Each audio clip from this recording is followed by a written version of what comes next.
Stanford University. Thank you, Mike. Thanks, everybody.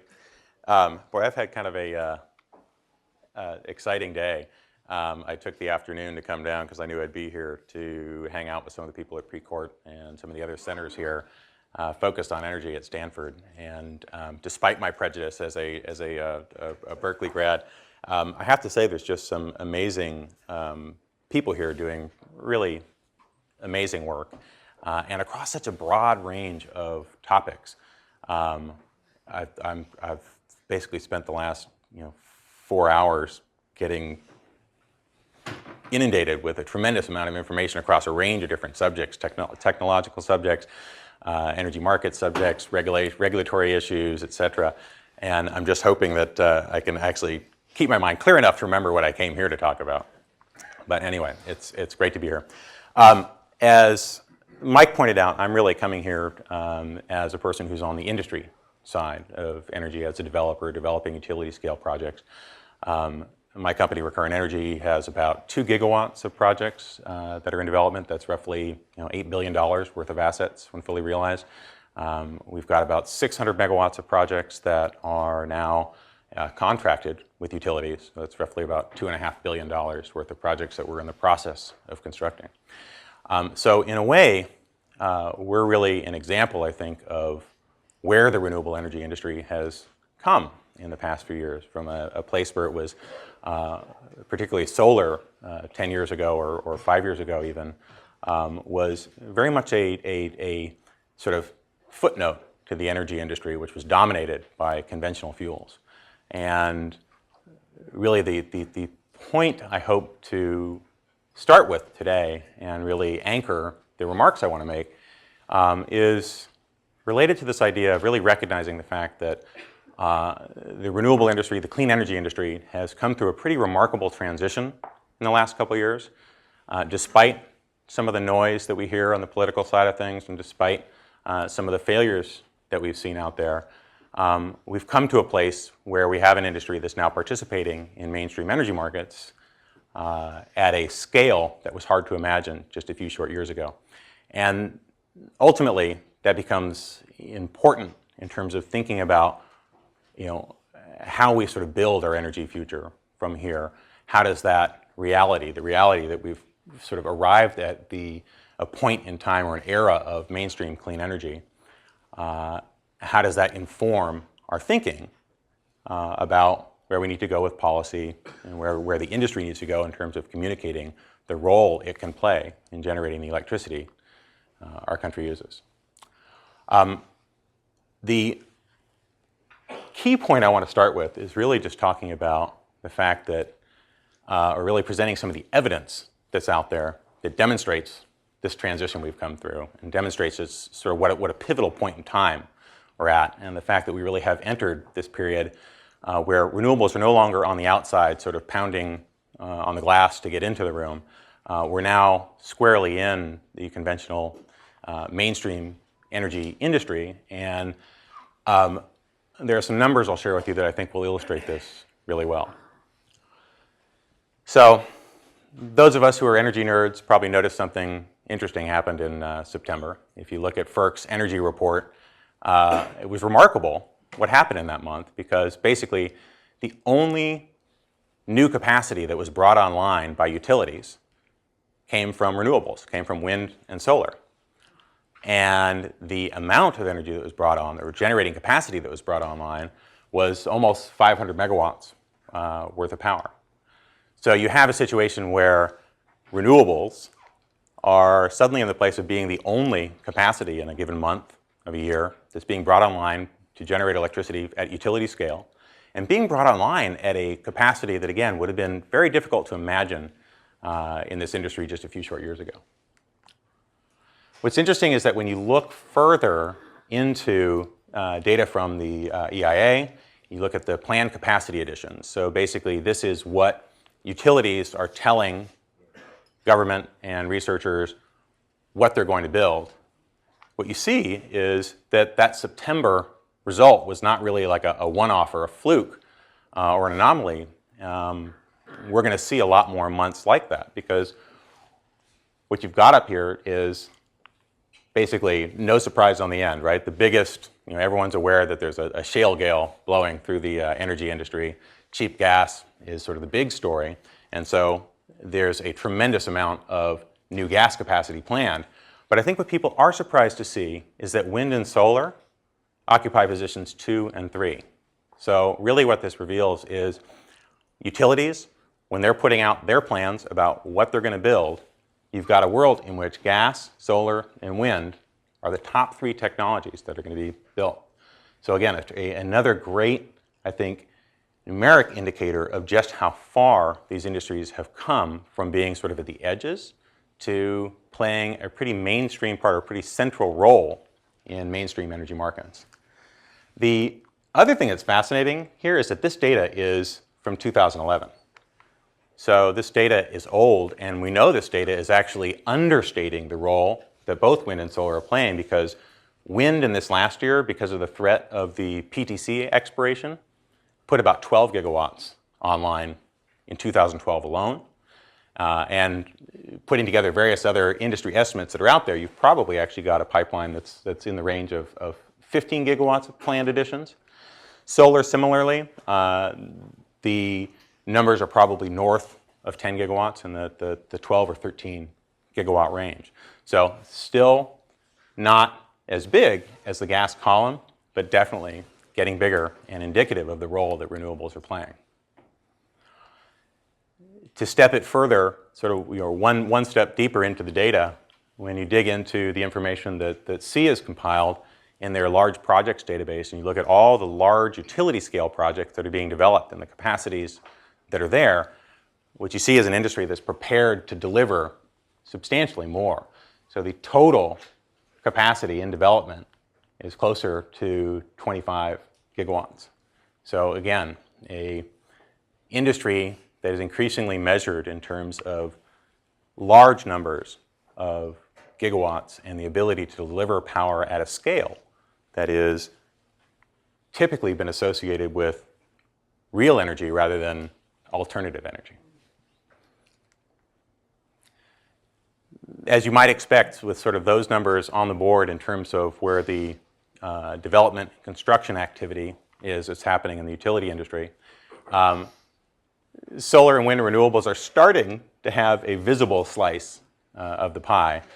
Wind has gotten there a little earlier than solar, so wind is still the big portion of that. But for those of us who have spent, I've been in the solar industry for 10 years, and I just got used to the fact that every time I wanted to look at, solar's contribution or renewables contribution, the bigger whole had to accept the label of other, mixed in with everything else. And we're now at a point, though, where wind and solar are becoming big enough to be able to see. And again, because wind and solar are part of those top 3 sort of planned areas of development and construction for the utility industry, we're going to see that slice of the pie become more and more substantial. That's tremendously exciting. So this, I hope, is really just meant to anchor my sort of point of view, this idea that we've really crossed a kind of important divide, and we're at a pivotal period in the industry's development, and we're no longer outside the room sort of demanding to come in. We're at the table, and that really shapes, I think, the way that we think about what's necessary to continue that momentum and take us forward from here. Before I get to that, though, I think I just have to address the fact that to many people, I think when they hear this story, it doesn't jibe with their general sense of sort of what they see in the media or their perception of renewables. And I think it's fundamentally just the effect of the fact that these numbers are not quite visible to everybody in the outside world yet. The energy nerds are just starting to see it. But it's also because we've just come through a period, there's some really strong counter-narratives out there that have been pretty noisy and have tended to put a pretty negative influence on the way this story is being told. And I think clearly in this last election cycle, solar and renewables came under a tremendous degree of attack and really felt, I think, the pointy end of the opposition spear.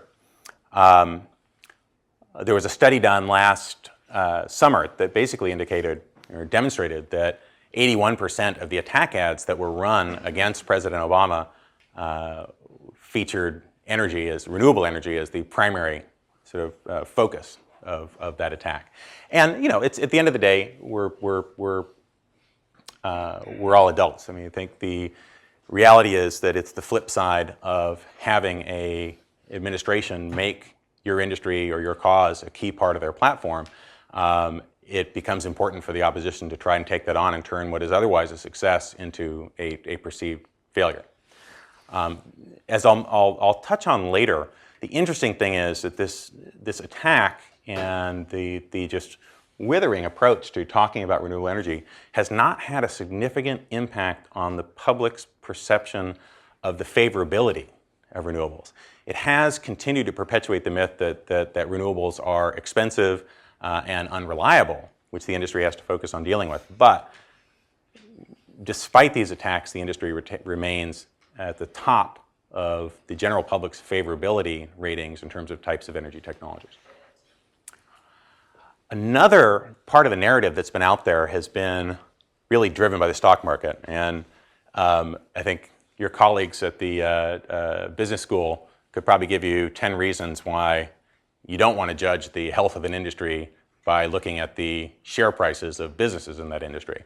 But it's really clear that there's some big challenges on the upstream side, the manufacturing side of solar, that are driven directly by the fact that the industry has overinvested, some would say, in manufacturing capacity, so that we've got about 70 gigawatts of manufacturing capacity chasing about probably 30 gigawatts of market.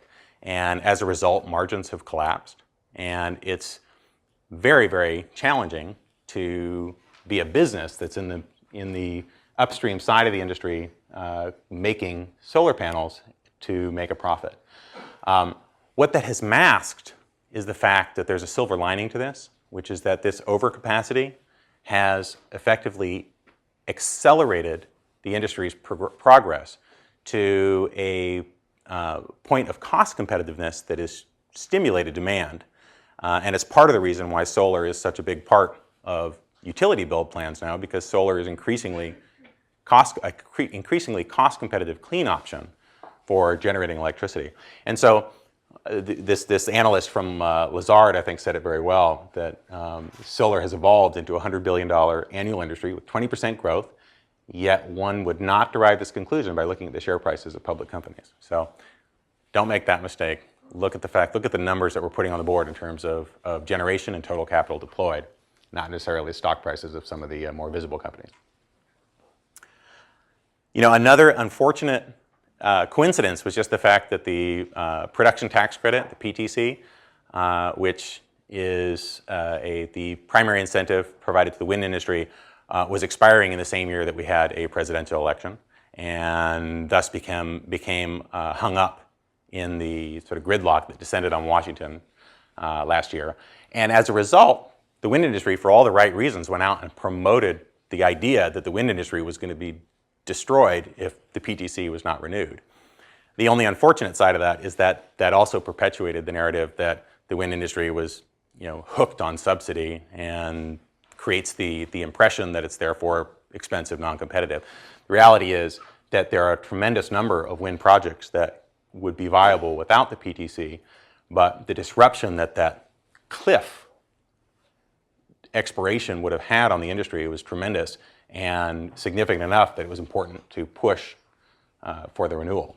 But I think we're going to see that problem resolved, hopefully in a way that enables or creates the least amount of disruption to those development pipelines and the businesses building those projects. And then finally, I just had to put this slide in here because I love this picture. This is just as an aside, this is a demolition of an oil-burning power plant in Florida. And the only thing better than that is seeing a coal plant being destroyed. But I think it serves the point to touch on this question that actually an editor at Fortune literally asked me this question the other day when I was talking to him about why they needed to put a stronger renewables panel on their energy conference. And his question to me was, hasn't gas already won? Didn't we answer this question? And I think it gets to kind of a way in which the national conversation about energy sometimes is far too simplified, and we end up in sort of winner-takes-all type discussions when in fact energy markets are vastly complicated. There's lots of different products. There's no way the industry would, settle on one fuel, one source of generation. And so, even though that narrative has been out there and it's sort of reaching a peak right now, the reality is there's a tremendous amount of room for renewables, which are increasingly becoming more and more price competitive and more compelling, and clearly playing a part in utilities' plans. So, I think before we get into what the implications of this are for the future, kind of looking ahead, I think the other area that's I want to talk about is really getting into the drivers. Why is this happening now? What is it that's happened in the industry that's enabled us to get to this point where renewables are playing a role in mainstream energy markets and playing it at the kind of scale that really is indicative of this era?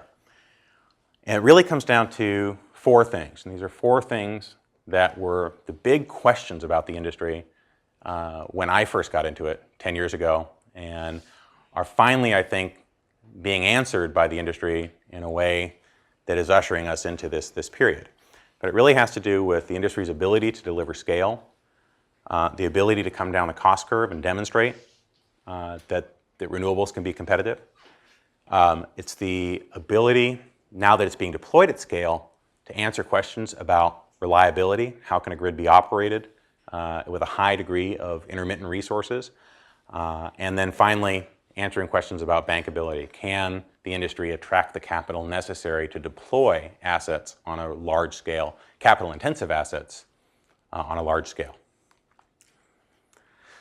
So, I think the numbers, again, that the industry has put on the board clearly answer the question around whether this industry is capable of working its way up to the scale to deliver the megawatts and gigawatts necessary to generate electricity in large volumes. Solar industry is today 70 gigawatts of capacity. Wind industry, 238.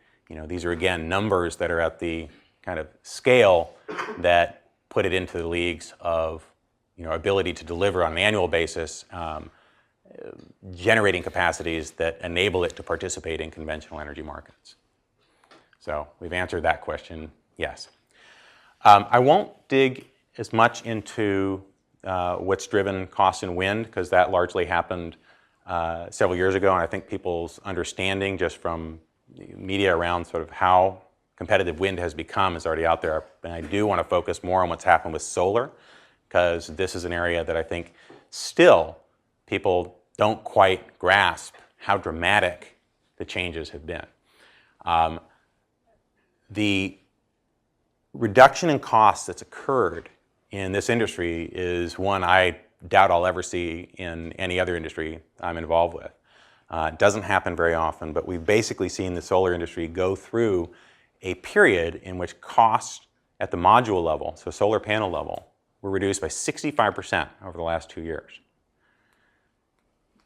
The difference there, I think, becomes particularly relevant when we think about what that means, particularly for utility scale projects, in terms of what it costs to put one of these projects in the ground now.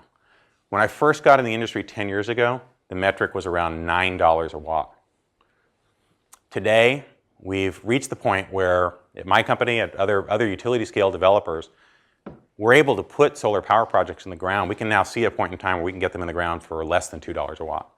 And we've broken the $2 per watt barrier, which within the industry, it's just hard to communicate what a profound moment that is, because it's almost, I guess, the way the sound barrier was in the middle of the last decade, or the $2 per watt just seemed like a barrier that could not be broken. You just could not get all those panels, all that concrete, all that steel and wire and everything in the ground at that kind of cost with all those pieces coming together.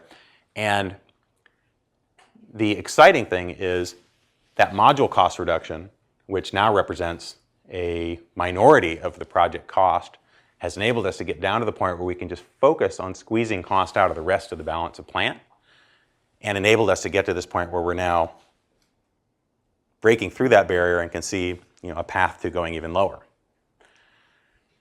The reason that that $2 per watt number is significant is when you look at the cost of a solar power project and translate that into the cost of the energy that plant can deliver and where that becomes competitive with other sources. What's a WP? Watt peak. So it's a measure of generating capacity. What this chart is showing is really just that you have, if you look at declining cost of constructing a solar power plant, so capital cost declining from $2.50 down to $1, and then overlay on that basically the cost of gas-fired power at what the forward curve says it should be valued at, which is about $3 to $5. And what you see is that that $2 level lines up pretty nicely with the beginning of solar really beginning to compete very effectively in that price range. And so as we look forward, we can see a point in time as we cross through that barrier where the cost of electricity delivered from a solar power plant is truly approaching the point where it can be cost competitive with the forward curve on gas. What's exciting about that is you can put a chart like this on the screen, which is this basically shows the current forward price curve from Ventix, but if you looked at any of the other sources on that, you get a similar curve for a range of different geographic markets in the United States, and basically shows what the cost of electricity is generated from gas at the forecast cost of that gas going ahead 20 years. And what you see is prices that today are extremely competitive in the $40 per megawatt range, roughly 4 cents per kilowatt hour, rising due to a host of different factors and assumptions about the market until they get up into the $90 or $100 per megawatt hour. This is sort of the conventional view of where gas prices are going and where gas-fired electricity prices are going. Overlay across that a project that fits into the price range we were just talking. So basically generating electricity at roughly $70 per megawatt, 7 cents per kilowatt hour. And you've essentially got a fixed price resource that is generating electricity that is pretty much the average of the current forward gas curve. And if you put yourselves in the shoes of a utility shopping for power, that's a pretty compelling price proposition, because effectively what solar is offering you is the same economics that you likely get from gas, but it's giving it to you in a form that has no fuel risk associated with it. And so I'm skimming over some of the details or challenges of contract length and how the length of sort of PPAs fit into a regulatory environment. But on a pure economics level, this is something that to me is just breathtaking almost in what it communicates about where solar sits price-wise relative to what we think of as the ultra-cheap fuel, natural gas. So the next big question, I think, about renewables really has been a question of reliability, which is how does a grid operate with a high penetration of intermittent resources? Because for the past 100 years or so, we've basically built systems based on using fossil-fired or highly dispatchable resources that could be brought up and down on demand. A big criticism or a big question that's been raised about renewables has been, okay, they're intermittent resources. They're only available when the sun shines or the wind blows. How do you operate a grid with that degree of penetration or with high degrees of penetration of renewables? And great images that I think demonstrate that a grid can in fact be managed with that come out of Germany, where you have probably the highest penetration of renewables anywhere in an advanced economy. And two pictures. First is top, this happened in January of last year, basically you had wind delivering 24 gigawatts of power. You can see visually came to about 40% of total usage, peak demand.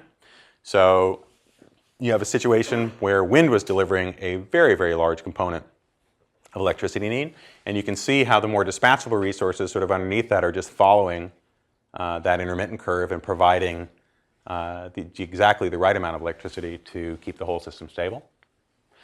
Second one below is even more exciting to me as a solar guy, which is that in May of 2012, solar played its part and delivered about 22.5 gigawatts of power. And similarly provided somewhere in the range of 30 or 40% of peak, and I think later in the year they actually got to very close to 50% of peak on one day in July. And so again, here you can see kind of the intermittent resources coming on as the resource becomes available, sun, and you can see the dispatchable resources sort of being deployed in order to meet overall demand. But I think this very clearly answers the question that you can operate a grid reliably with a high degree of renewables on it, which is not meant to gloss over the technical challenges of doing that or the differences, I think, between European grid and grids that we find in other parts of the world. Clearly, the challenges are big and require some new thinking, but it's possible to get it right. Finally, I think the sort of fourth leg on the stool in terms of the drivers that have enabled this transition into the mainstream renewable energy period has been the development of renewables as a proven asset class. So again, when I first got in the industry, big question was, gosh, can all this alternative energy technology stuff really attract the billions of dollars? What real mainstream investor is going to put money behind this kind of technology? And the industry has clearly grown step by step and demonstrated that it can, in fact, attract that kind of capital. So 2011 saw about $257 billion of money deployed into renewable assets. About $147 billion of that was solar. I think the rest was mostly wind. And at that number, you're no longer talking about that scale of capital. You're not talking about a green motivated investor. Nobody has access to those kind of dollars to do something because they think it's the right thing to do. And I know because I deal with these guys. We've raised about $2 billion worth of capital for our projects. They invest on yield. They invest because it's a good investment and it's going to give them the return that they're looking for. And the reason why investors are willing to now put that scale of money behind renewable energy assets is they've gone through the process of demonstrating their credit, gone through the process of demonstrating that the operating dynamics are well understood, the way the projects are put together is bankable, and as a result, you now have the industry poised at a place where it has the scale, it's brought the cost down to a point where we can see it's going to be competitive. We've demonstrated that it is possible to operate a grid at high degree of penetration of renewables, and we have access to the capital. Those are the ingredients you need to be able to participate in mainstream energy markets, and that's where our industry stands today. So I think this is where the conversation to me gets really interesting, because it really is that's all backwards looking, and that's explaining how we got to where we are today. I think the really compelling questions now come from what does it mean about where we're headed, and what does it mean for our energy future and the future of sort of the planet. So we talked earlier about the fact that when you look at the numbers, our future is going to involve some combination of gas, wind, and solar. Those are the three technologies that are clearly at historically low prices and which have met all the criteria to really participate at a large scale in mainstream energy markets. But it'd be a mistake, I think, to conclude from that our work is done, right? Okay, gas, wind and solar are there. We'll just let it ride. The reality is, I think, or the big insight for me in this recognition of where we are is it shapes our thinking about how we look at the policies and how that shape our energy choices, and how what things we value in terms of how we want our regulatory structure and our energy markets to steer us in the right direction. And the way I would illustrate that is really just by looking at sort of the two different possibilities that could emerge in a gas, wind, solar environment. I think it'd be very easy for us to sort of follow the kind of siren song of low-cost gas and build out just a huge gas infrastructure and sprinkle some renewables throughout to kind of green it up. The danger there is that what we'd end up with is something that on the surface would give us the initial low-cost advantage, but would have really only marginally better emissions profile. So it wouldn't be that good for the planet, and would be at tremendous risk because of the exposure such a system would have to gas price volatility. Jim Rogers, who's the CEO of Duke Energy, has a great quote that I'm now going to mangle because I can't remember exactly how he says it, but he says, to the certainty that we have about death and taxes, we have to add, the volatility of natural gas, because I think anybody who's been in the energy industry has seen that pulling that commodity out of the ground, transporting it to markets where it can be consumed, and trying to anticipate all the different demands for it, very, very difficult. And if there's one thing that's as certain as death and taxes, the price of gas is going to go up and down. The other option that's in front of us, and this is really, I think, the possibility that I want to hopefully open people's minds to and really get people to recognize as not a pie in the sky sort of idea, but actually we have the pieces in front of us today to realize, is a much more clean-centric approach. So one where we prioritize renewables, prioritize clean energy, and see gas as a tremendous resource, a dispatchable, fast ramp resource that can act in the system as a buffer both on reliability and price. And the results of taking that approach to me are far more compelling, which is you end up with a cost at the current forecast, right? I mean, we looked at how renewable offer today is roughly economic equivalent of forward gas offer.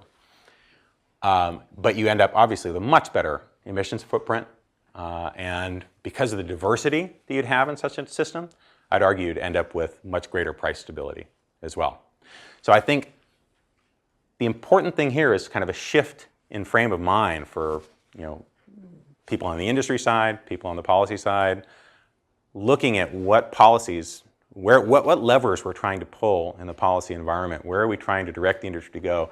We're no longer in the point of view of sort of being outside the room and pounding the table to get into the room, or pounding on the wall to get into the room. We're really now at a point where we want to be shifting, we want to have this sort of framework in mind and be thinking about pushing the policies that enable us to realize that possibility, because that's the possibility that ultimately is clearly, I think, best for our planet and best for our country. There's not nearly enough time to get into detail, sort of what the policy proposals are behind that, but I like to think of things in terms of just mnemonics or things that help me remember kind of where those pressure points are. And to me, the phrase that best captures where the industry needs to go thematically from a policy standpoint is really focusing on the policy that supports renewables as a transition to competitive markets, and while reducing their dependence on subsidy. And the three pieces that really support that are maintaining level playing fields. We're in an environment where conventional fuels, despite their centuries-old maturity, are still heavily dependent on very large subsidy themselves. And in order to have new entrants come into that, some degree of offsetting subsidy is required. And so today, the politically viable portion of that, or the investment tax credit and production tax credit, clearly a much better choice would be putting a price on carbon. But I'll let you guys, we'll start a pool on the political likelihood of that happening, at least in the next 2 years. Second area really is removing barriers. And to me, this is the area that's becoming of increasing importance. As the industry scales, the barriers used to be just getting into the markets. The barriers now are really starting to be things that are happening at the state level, at the regulatory level.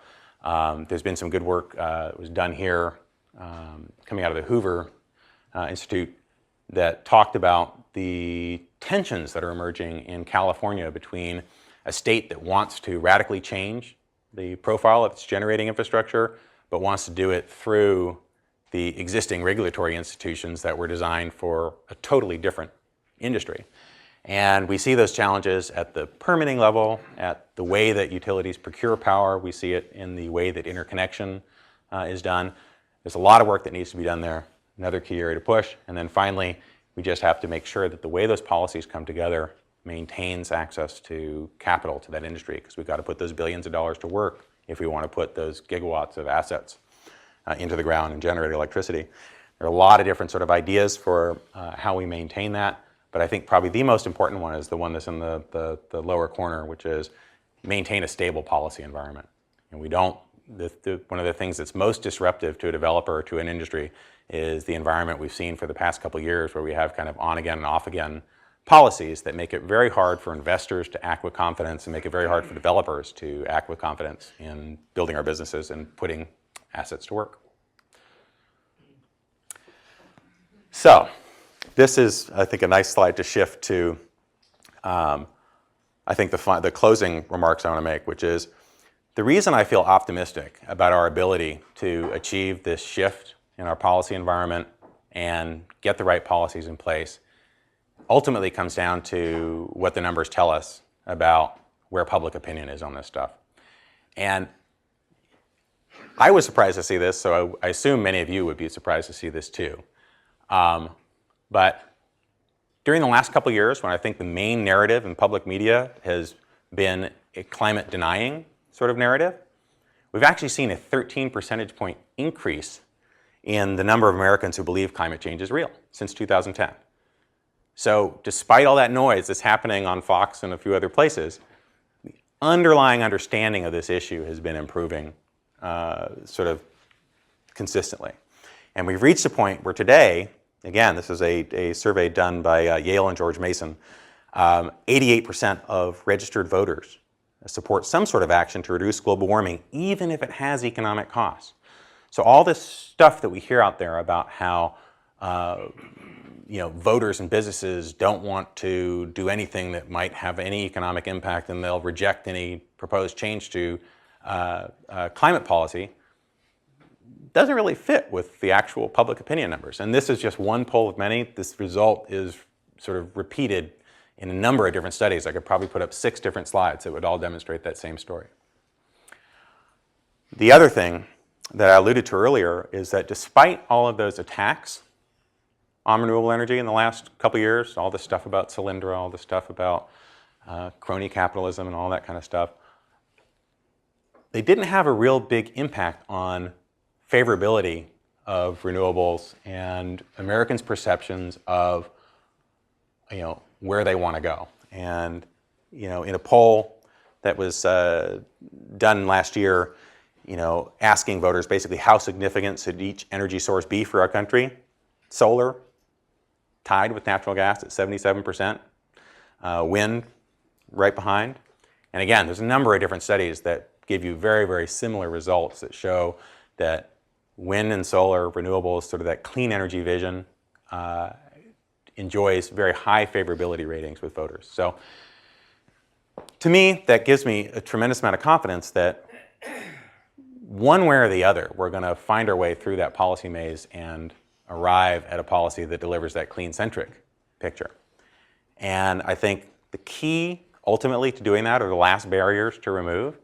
And this is something now that with the Solar Energy Industry Association and some of the other trade associations I'm involved in is becoming a really laser-like focus, is really drilling down on the fact that the one area of public perception where we still face a challenge is on 2 fronts. It's on affordability and on reliability. And you see this anecdotally in the quotes that are up here, and you see it in a lot of other surveys. But people, because they haven't yet seen the first part of this presentation, people hold on to kind of the old view of renewables, that there's just kind of this difficult trade-off between sort of clean but expensive, dirty but cheap. And the path forward from here is really deploying that evidence, telling the story in a way, we're shifting the public and we're shifting regulators' perceptions about that choice, and demonstrating that renewables are affordable, demonstrating that they can be reliable. And if we're successful in doing that, you really remove the only possible remaining objections to pursuing that clean-centric approach to policy that would put priority on renewables and put gas in the best sort of appropriate role on the grid of supporting and providing overall stability.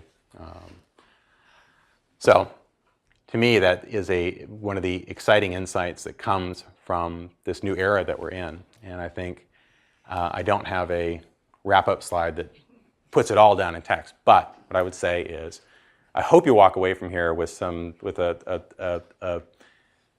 sort of recognition that we have really come through a pivotal period. Despite all the noise, renewable energy is now playing a part in mainstream energy markets. It doesn't mean we're all the way through the woods yet. There's still a tremendous amount of work to be done to ensure that that momentum gets focused in the right direction, we end up in the right place. But the industry has put together the pieces necessary for that to happen.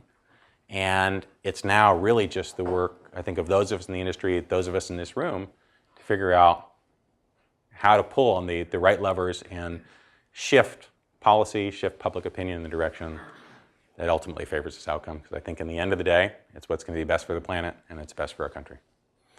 So on that note, thank you.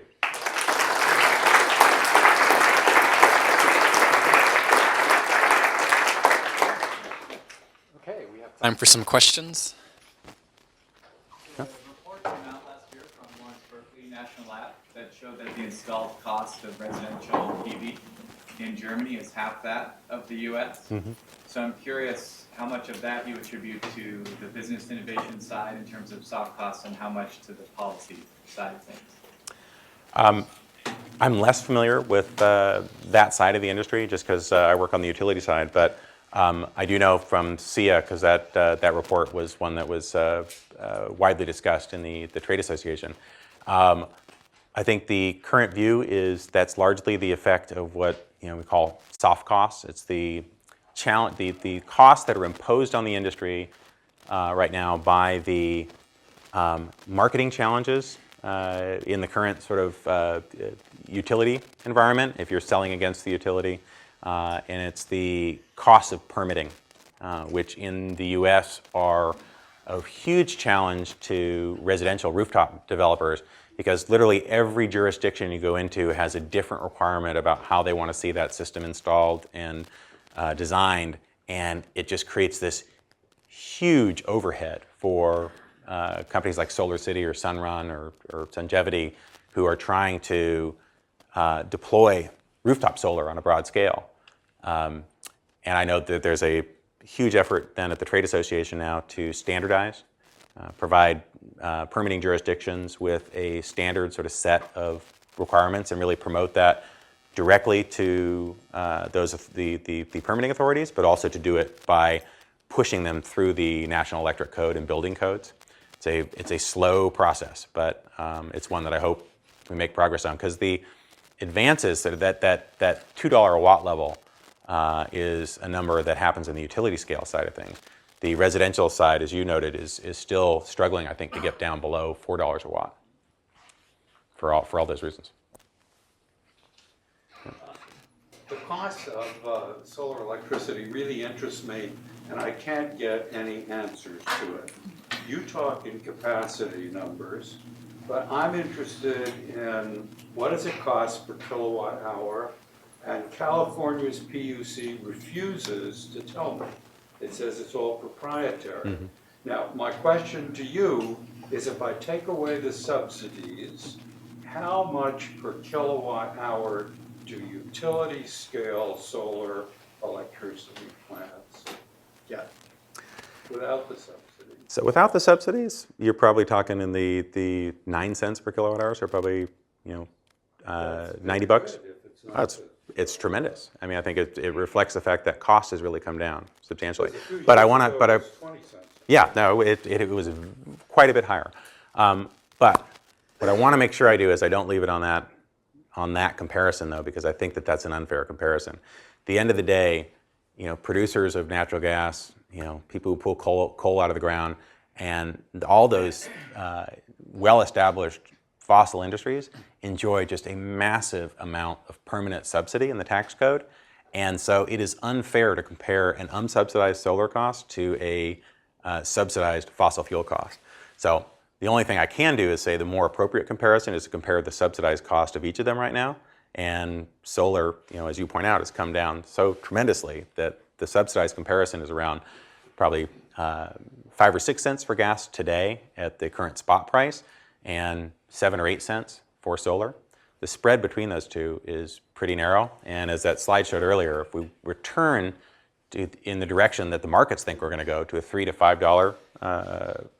$5 gas environment, solar at $2 a watt becomes very, very competitive. Yeah, in the back. Yeah, black jacket. Okay.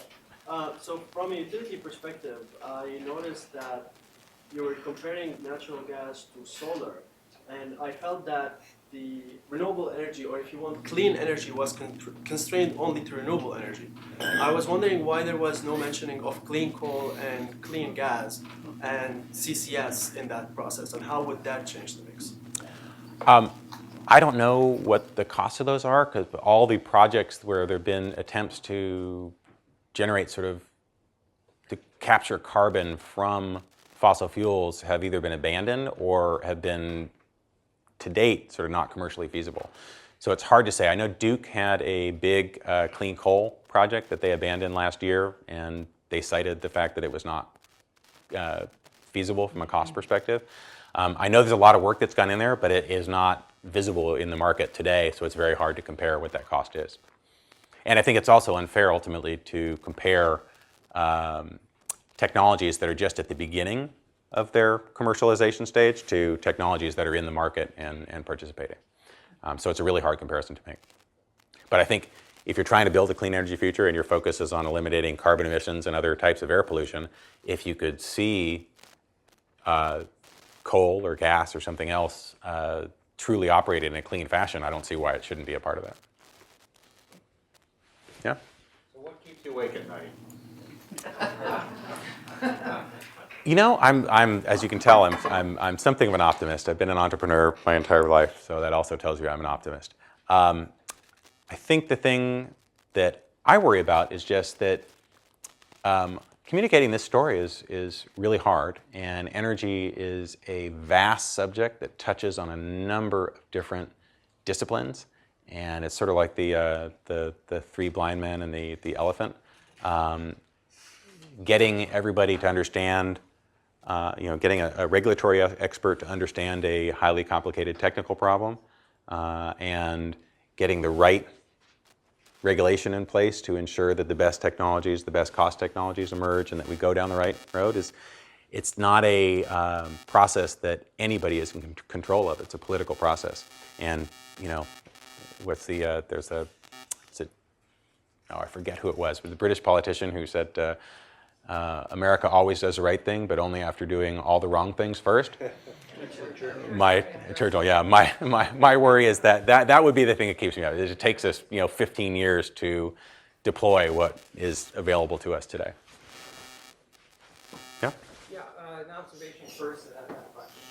So I've noticed that it's almost a studious effort to avoid the word nuclear, which the combustion industry has known for decades to put it completely out of business, and the wind industry certainly knows that too.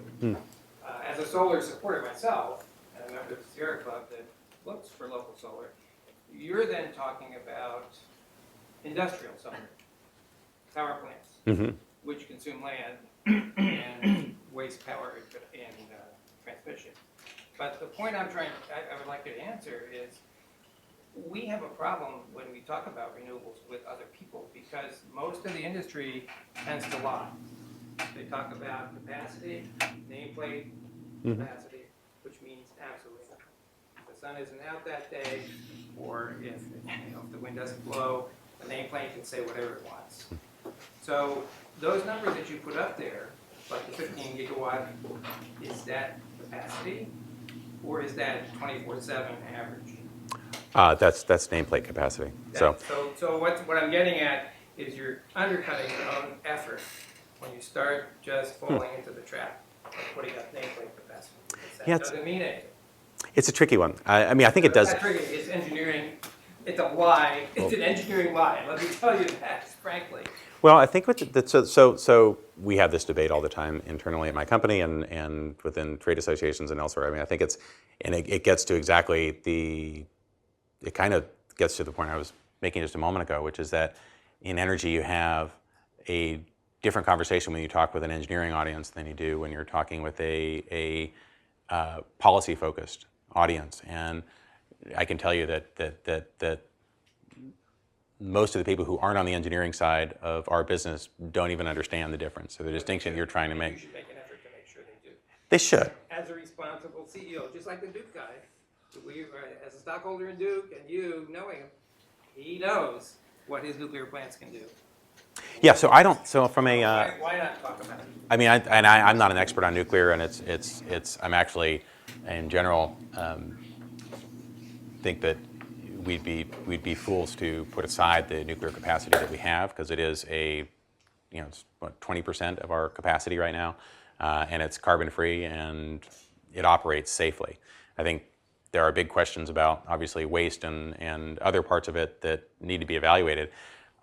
What's interesting about nuclear is just I look at it more from like a finance guy perspective, which is that the risks are clearly so unquantifiable that the nuclear industry has been unable to operate without government guarantees behind their debt. And that's neither good nor bad, but it just tells me that there is a degree of risk there that investors can't quantify. And so I don't think it's quite as simple as just saying it works and it's proven and policy is getting in the way. The challenge is that the industry doesn't work without the government behind it. But I think you make a really strong point, which gets to one that I think is important, which is Americans' energy literacy is fairly low. Intentionally kept so by the industry. I often get the question, how do you turn the water into electricity? Which I still have not. If anybody has a good answer for that, I would appreciate it. You go to Lawrence Livermore and give them 550 million more, and they'll figure it out. Exactly. Perfect. Okay. Can I ask you a question about storage? Yep. And at what point do you think that solar and wind will really be a bigger part of that pie? I mean, what does storage play a role for solar and wind to really start to be a big? So cost-effective storage would be the holy grail to the reliability question. With cost-effective storage, intermittency would theoretically not be an issue. The problem today is that there is no cost-effective storage. And so right now, gas is probably a better form of stored energy to use to provide stability to the grid. There are a lot of people working on that problem, a lot of different types of battery, and as you probably know, a lot of different types of storage. There's, the area where you see storage that is cost-effective is in very brief periods of providing crossover stability between one thing ramping down and something else ramping up. The area where there's a big challenge is when you're trying to basically flatten out big, long time period shifts in generation because the sun goes behind a cloud or the wind stops blowing. There's also a whole bunch of really interesting questions there that come down on the regulatory side around how you create markets for storage. And my hope, I think a really important direction I hope we take is one of not getting dragged into a conversation about resource reliability, where we try to evaluate all resources as though they're all delivered on a 100% reliability standard, but instead think about system reliability. So it really is about having a diverse portfolio of resources that together add up to a stable overall grid, and one in which that's an area in which you could imagine storage being just marketed into a environment, as another type of product. But I think we're waiting for that technology to get commercialized to the point where it works. There's been a lot of buzz recently about master limited partnerships and quote solar REITs. What do you think of the likelihood of those coming around, and what impact might they have on financing? Both of those have gotten a lot of attention. I think they're most interesting to me in terms of a bridge to tapping a broader pool of capital. So basically tapping public equity markets to fund projects. And it would be another step in that mainstream direction, and would open up a suite of sort of financing products that are available to conventional energy projects. Would that make a huge difference then, or incremental? I think of it as incremental. I think it enables kind of the next.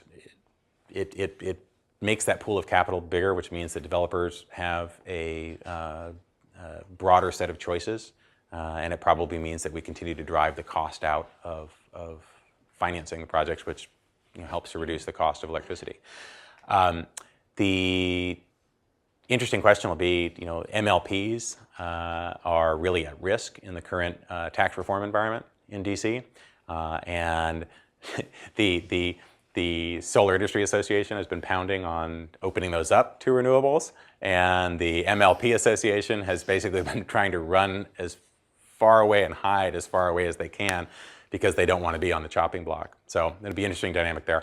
I think handicapping REITs is going to be really interesting, because there's a strong argument being made in the finance community right now that you don't need any new regulation to make REITs apply to solar, that in fact all you need is a IRS letter ruling. And that if you get a letter ruling saying that a solar project complies with the REIT revenue requirements and asset requirements, you could market a REIT with solar product tomorrow. So that'll be an interesting thing to watch in 2013 for sure. Right. How do the lifetimes compare for a solar plant, wind plant, and a natural gas plant? And how does that play into the economies of utilities trying to build new plants? That's a great question. I don't know that I know exactly the answer. What I'd say is a solar power plant, we can typically we finance on a 25-year life. There are some investors who will give you even more than that, and believe that a solar plant will operate, for 30 or 35 years. A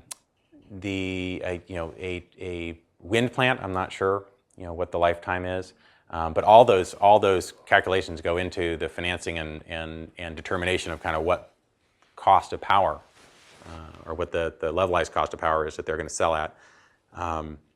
But the advantage solar has, the reason it can last as long as it does, is because it's got no moving parts. So we don't have big bearings that wear out, or gearboxes that wear out, or turbine blades that need to be replaced. And so it's as that chart showed, it has a very stable. Once you get it in the ground, it can deliver electricity at that price very reliably for a long time. Okay, I think we should stop here and thank our speaker, but I'm sure he'll stay around. Thank you.